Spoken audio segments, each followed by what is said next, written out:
that kind of the matchup you suspected from them coming in? Just kind of, I mean, obviously the 3-point shooting, but just kind of having to grind out a game. Yeah, I mean, I think, it's funny, my son, when he looked at the schedule, he's like, who scheduled this game? Kind of, I think I told you guys that last. But I really respect the job that they do, and they do what they do really, really well, right? The Creighton does a lot of that stuff, and Drakes do that kind of thing. So in our region, you're aware of it, but when you get that hopping and you got shooters, it's really difficult to guard. I did not plan on being down the people that were down. I was really hopeful Chit Chat was going to be back because I knew how difficult this game was to guard. So I think beating this team is it's a good win. And to do it without Chit Chat, arguably our most efficient player right now, or has been on both sides of the ball, and she's turned into our team leader out there and that captain, that was really a really great win because that team is a really good team. They're efficient, they play hard, they're just capable to hammer you with those threes. How close is Chit Chat, and for that matter, the other two? It's more day to day because you have all the protocols that you have to do. But, we're really not that far out, right? It was 8-9 days since we, had the mishap. So it feels like forever. When you have someone, it feels like forever to her. But we just want to be so cautious, obviously. So she's day to day. I mean, every day we kind of test or try something. So. I don't have any other news than what I did today and this morning, and that's what they said. Okay. The other two still? Yeah, we're waiting on some results for Emily, and then just seeing. I think Tegan's looking pretty good. I think she's feeling a little bit more energetic. So hopefully we'll get a little practice tomorrow. I don't know if either one, Emily or Tegan, I don't think they're ready for full combat, but I think maybe we can work in a little bit with some shooting. At least Tegan. I'm not sure about Emily. The three-pointers for them kind of came in waves where it was 6 in a row and then cold and then, the fourth quarter. Just what did you like mentally about the defense there where it was, everybody still staying locked in even though some tough shots? Yeah, I think I was really pleased with our defensive intensity. I mean, I think we still, even though we gave up a lot of those threes, our defensive intensity, it really held when it needed to. When we shifted it, when we gave them that momentum, we missed some bunnies that we're not going to be able to miss moving forward, right? I thought we missed a lot of layups. We missed some point-blank shots. If you can nail those early on your home court, I think it sets a different tone, right? We missed a few of those in that first quarter. Then they really got hot. But I think if my memory serves me, we went up 4 or 5-0, and then I think we missed 2 to 3 layups in a row. And so then when that happens and you're worried about our interior, but then it's like, oh, and then you hit some, well, then you got a different mentality. It's just like, if you can really jump on a team, a good team, especially. And so I think that defense really carried us until we kind of got a little bit more settled. I thought we switched, we made some adjustments. I thought all of them understood I wanted to switch at these times. I didn't want to switch at those times. And the fourth quarter, I mean, that's 6-on-6 basketball right there. What was it? Both teams were lighting it up, but they were jacking. And they're good at it, right? So when you're kind of in desperation and you're trying to get those hits, and I kept Ava in there for the offensive counter. But she kind of sagged off, when she had to guard the guard, because when 13 and 32 and were in there, you could do a little bit more different stuff with the help. So, we she gave up some, but she also, got some. It was, would you say it was an almost quiet 18 and 16 from Ava? Very much. Because I think, and I don't think she played as great as she can. That's the thing, my expectations, right? Like, I think she was, 6 for 11, right? Or I don't know if that one is, let's see. Yes. Where I think she should have at least been, in my mind, 8 for 11, right? But that's just the expectation when you're that, But it wasn't, they just spun in and out.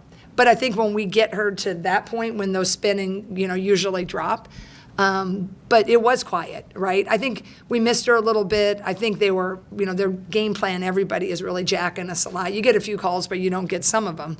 So, when they're allowed at times, really, it's wedging, what they call it, really wedging. And even if they call 1 out of 3, it really messes up that spacing.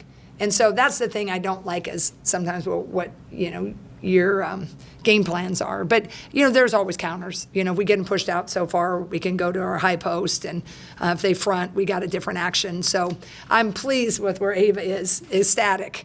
I think is on her way to becoming one of the great ones. But I'm always going to motivate her to get a couple more makes when I think we should have had them.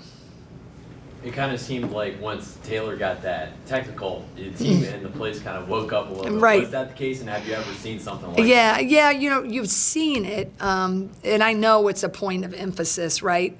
But it's, I'd have to look at it again. Taylor is our emotional, and I love what she does. She's going to take risks. I mean, I usually one time a game, I'm like, no.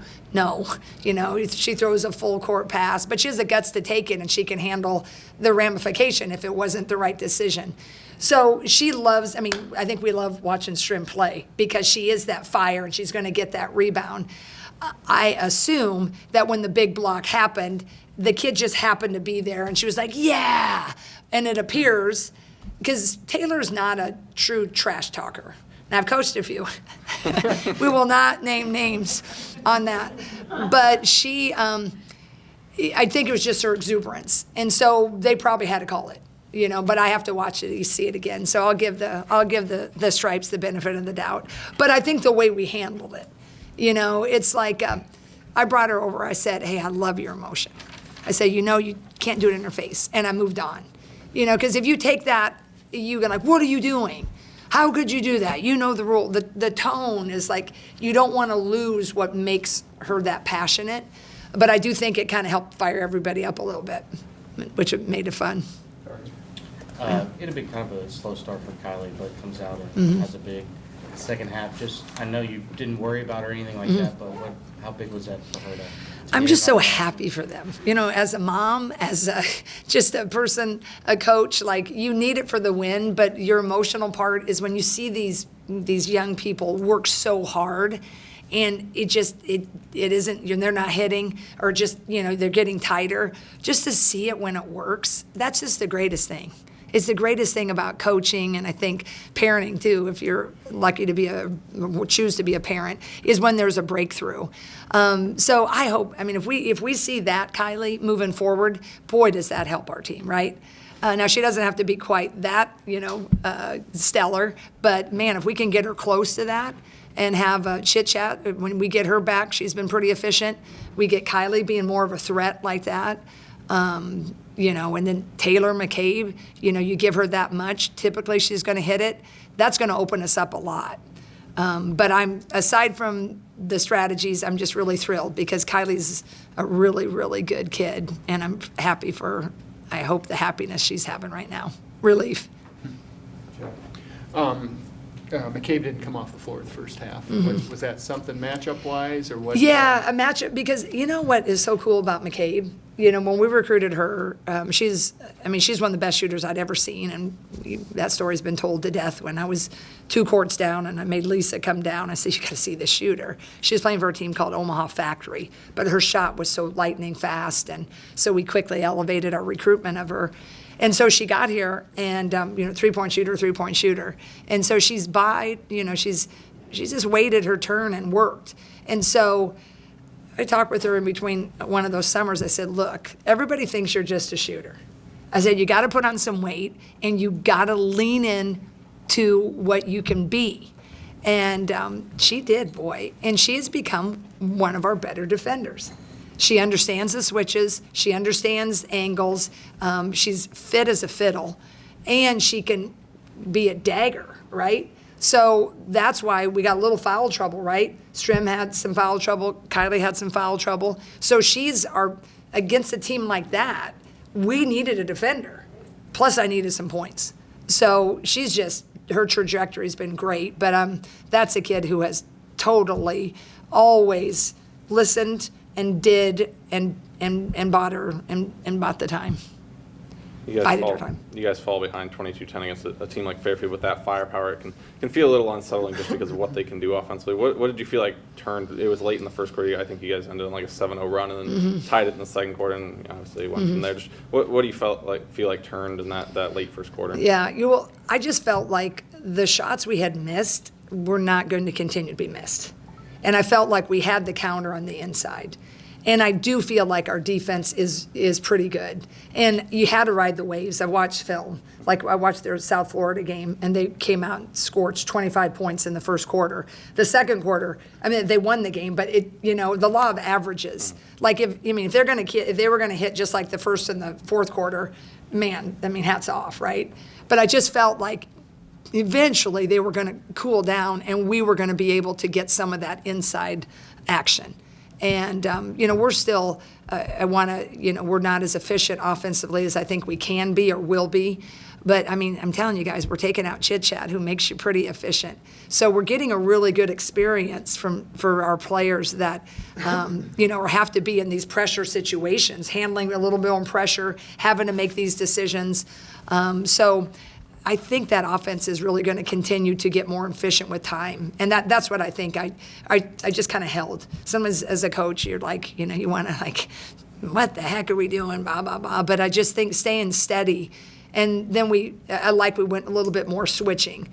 Sometimes against three-point shooters, it's nice to stay with them. Because if you think you're switching and you both mess that up and you both take the kid that cut to the basket, they're wide open. That happened in the fourth quarter, but it was with Ava mostly. And Ava isn't a guard.